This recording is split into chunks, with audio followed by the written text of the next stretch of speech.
Com toda certeza você já ouviu falar ou já leu sobre o dilúvio, onde Noé é avisado com antecedência sobre uma grande inundação, salvando então sua família e os animais.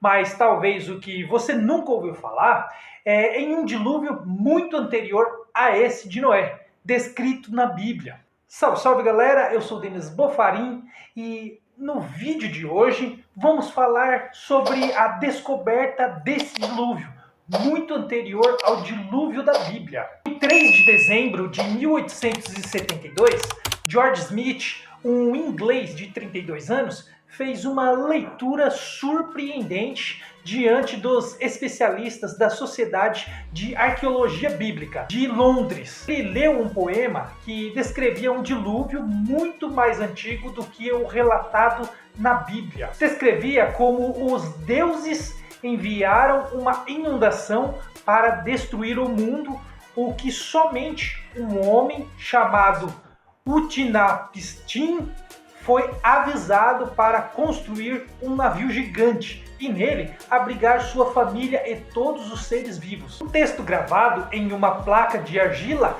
quebrada e escrito em cuneiforme, a antiga escrita da Mesopotâmia, era 1000 anos anterior aos primeiros livros da Bíblia e muitos séculos antes de Homero. Pode-se avaliar a surpresa dessa revelação se lembrarmos que até meados do século XIX, a Bíblia era o mais antigo texto conhecido e a própria criação do mundo. Segundo se calculava no século XVIII, remontaria a não mais de 4.000 anos. O impacto da descoberta de Smith desafiou a erudição literária e bíblica e ajudou a redefinir crenças sobre a idade da Terra. O trabalho de Smith foi realizado no que hoje é chamado de Tablet Flood, aquele que narra a inundação.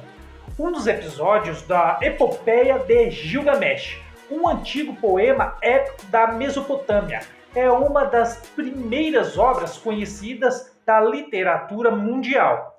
A epopeia conta os feitos de Gilgamesh, um personagem envolto em lendas. Gilgamesh foi o poderoso rei de Uruk, cidade suméria na Mesopotâmia e uma das primeiras cidades do mundo surgidas em 3.500 anos antes de Cristo.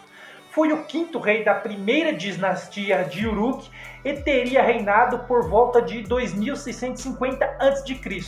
Considerado o mais ilustre antecessor dos reis sumérios, Gilgamesh tornou-se objeto de lendas e poemas, passando a ser venerado como um herói semidivino. As mais antigas narrativas de seus feitos datam do século 22 e estão espalhadas em fragmentos com numerosas versões em sumério e acadiano. A versão mais completa e clássica do poema Epopeia de Gilgamesh data do século 7 a.C.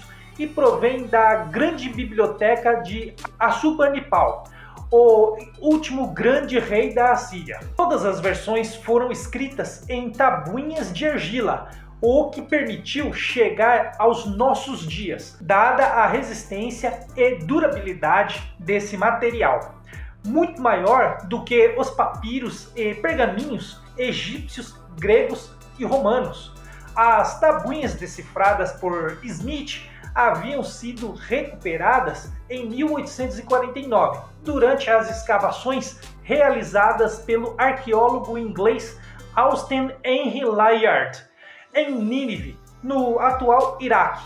No local, Layard descobriu 25.000 tabuinhas de argila com gravações em cuneiforme, que compunham a biblioteca de Assurbanipal, constituída no século 7 a.C. A maioria das tabuinhas tratava de questões comerciais variadas e foram levadas para o Museu Britânico em Londres e ficaram sob a responsabilidade de Henry Rawlinson, um dos pioneiros na decifração dos caracteres cuneiforme.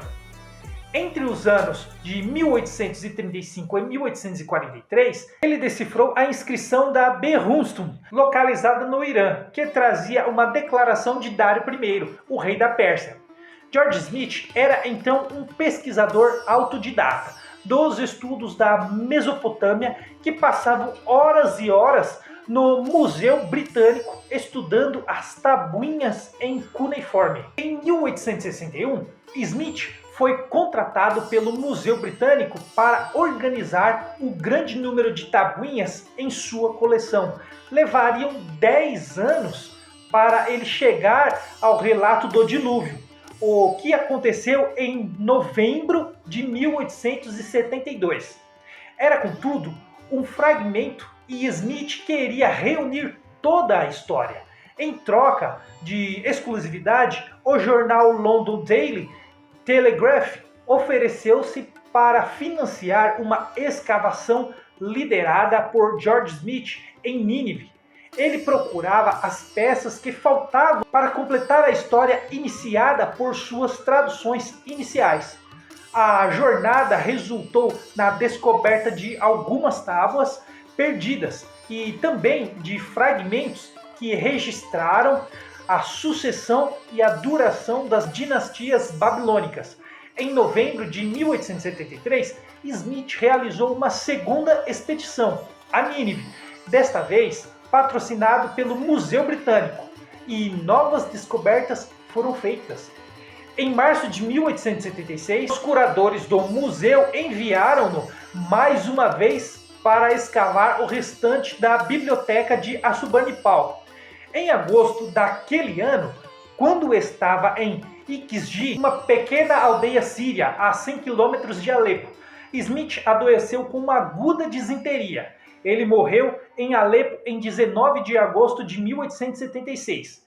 Deixou 8 obras importantes, incluindo estudos linguísticos, obras históricas e traduções de textos literários importantes da Mesopotâmia. Seria o dilúvio bíblico uma adaptação do dilúvio de Gilgamesh? Mas e você? Conhecia essa história do dilúvio da epopeia de Gilgamesh? Deixe nos comentários o que você acha e qual a relação ela tem com o dilúvio bíblico. Se você gostou desse vídeo, deixe o seu like, não se esqueça de se inscrever no canal se você não é inscrito e ativar o sininho para receber os próximos vídeos. Eu espero você no próximo. Até lá!